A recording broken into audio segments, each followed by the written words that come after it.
और नीतीश कुमार जी कहा करते थे कि हम पटना से किसी भी जिले में 5 घंटे में पहुंच जाएंगे, और लोग पहुंच भी रहे हैं।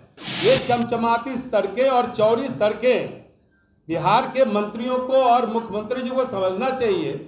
ये सड़कें श्री गडकरी जी के मंत्रालय और श्री नरेंद्र मोदी जी के नेतृत्व में जो सरकार काम की है, जो सड़क संचार और जितने भी गति शक्ति के जो अलग अलग आयाम हैं, उन आयामों के कारण ये सारी सुविधाएं मिल रही है। भारत सरकार की चमचमाती सड़कों पर तो चलते हैं, लेकिन पटना का रोना रोते हैं कि केंद्र सरकार सहयोग नहीं कर रही है। ये एक बड़ा दुर्भाग्यपूर्ण स्थिति बिहार की बन गई है। बिहार के पूर्व उप मुख्यमंत्री तारकिशोर प्रसाद ने बिहार की महागठबंधन सरकार के साथ ही बिहार के मुखिया मुख्यमंत्री नीतीश कुमार पर बड़ा हमला किया है। तारकिशोर प्रसाद ने कहा है कि बिहार सरकार हो या केंद्र की सरकार, सभी सरकारों का अपना एक एजेंडा होता है, लेकिन बिहार में मुख्यमंत्री नीतीश कुमार के पास कोई भी एजेंडा नहीं है। इस पूरे मामले को लेकर क्या कुछ कह रहे हैं तारकिशोर प्रसाद, आइए सुनाते हैं। एनडीए की सरकार से नीतीश कुमार जी अलग होकर महागठबंधन की सरकार में शामिल हुए, और आश्चर्य इस बात का है कि जब भी राज्य में कोई सरकार बनती है तो उसके अपने एजेंडे होते हैं, उसके अपने मुद्दे होते हैं जिस पर सरकार जनहित में विकास है वो अन्य कार्य करती है।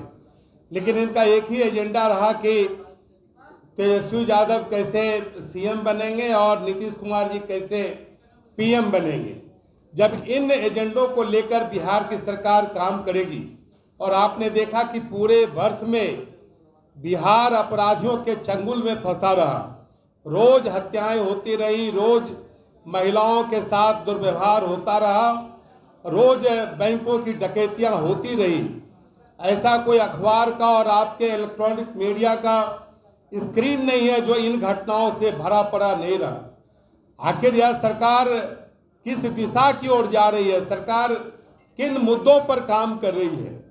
और हाल के जो INDIA की जो गठबंधन की जो बैठकें हुई, उसमें भी स्पष्ट हो गया, जब राष्ट्रीय स्तर के विपक्षी दल इनको संयोजक बनाने के लिए तैयार नहीं है, ये प्रधानमंत्री बनने का ख्वाब देख रहे हैं। और सबसे बड़ी बात तो यह हुई कि श्री लालू प्रसाद जी राहुल गांधी जी से मिलकर जिस प्रकार से इन लोगों की रणनीति नई बनी है, उसमें श्री नीतीश कुमार जी तो ऐसे ही हाशिए पर चले गए हैं। इसलिए पूरी बिहार की सरकार आज ऐसे मुकाम पर है जहां बिहार कहीं न कहीं अधर में उसे छोड़ दिया गया है। इसलिए यह सरकार को रहने का बिल्कुल हक नहीं है। जिस बिहार के नाम से पूरा देश गौरवान्वित होता था, एनडीए की सरकार में हम सब लंबे वक्त तक बिहार के विकास के लिए काम किए। और सबसे तो आश्चर्य की बात यह है कि सरकार कहती है कि केंद्र ने सहयोग नहीं दिया, और नीतीश कुमार जी कहा करते थे कि हम पटना से किसी भी जिले में 5 घंटे में पहुंच जाएंगे, और लोग पहुंच भी रहे हैं। ये चमचमाती सड़कें और चौड़ी सड़कें बिहार के मंत्रियों को और मुख्यमंत्री जी को समझना चाहिए। ये सड़कें श्री गडकरी जी के मंत्रालय और श्री नरेंद्र मोदी जी के नेतृत्व में जो सरकार काम की है, जो सड़क संचार और जितने भी गति शक्ति के जो अलग अलग आयाम हैं, उन आयामों के कारण ये सारी सुविधाएं मिल रही है। भारत सरकार की चमचमाती सड़कों पर तो चलते हैं, लेकिन पटना का रोना रोते हैं कि केंद्र सरकार सहयोग नहीं कर रही है। ये एक बड़ा दुर्भाग्यपूर्ण स्थिति बिहार की बन गई है। जैसा कि आपने सुना कि तारकिशोर प्रसाद ने मुख्यमंत्री नीतीश कुमार पर कई आरोप लगाते हुए कहा है कि उन्होंने जिस तरह से लोगों के बीच ये बात फैलाने का प्रयास कर रहे हैं कि केंद्र के द्वारा उन्हें मदद नहीं पहुंचाई जा रही है, तो इस मामले को लेकर के भी उन्होंने कहा है कि ये पूरी तरह से दुर्भाग्यपूर्ण बात है कि इतनी मदद करने के बावजूद भी केंद्र सरकार पे ये आरोप लगाए जा रहे हैं।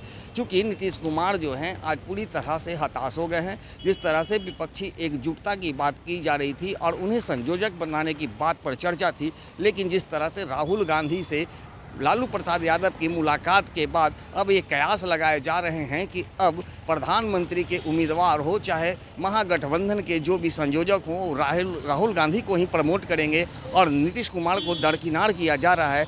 इससे उन्हें आहत है और कहीं ना कहीं ये बात सामने निकल करके आ रही है कि इस बात से पीड़ित होकर मुख्यमंत्री नीतीश कुमार हताशा में आकर कई तरह के बयान भी दे रहे हैं। दर्श न्यूज के लिए ज्ञानेंद्र की रिपोर्ट।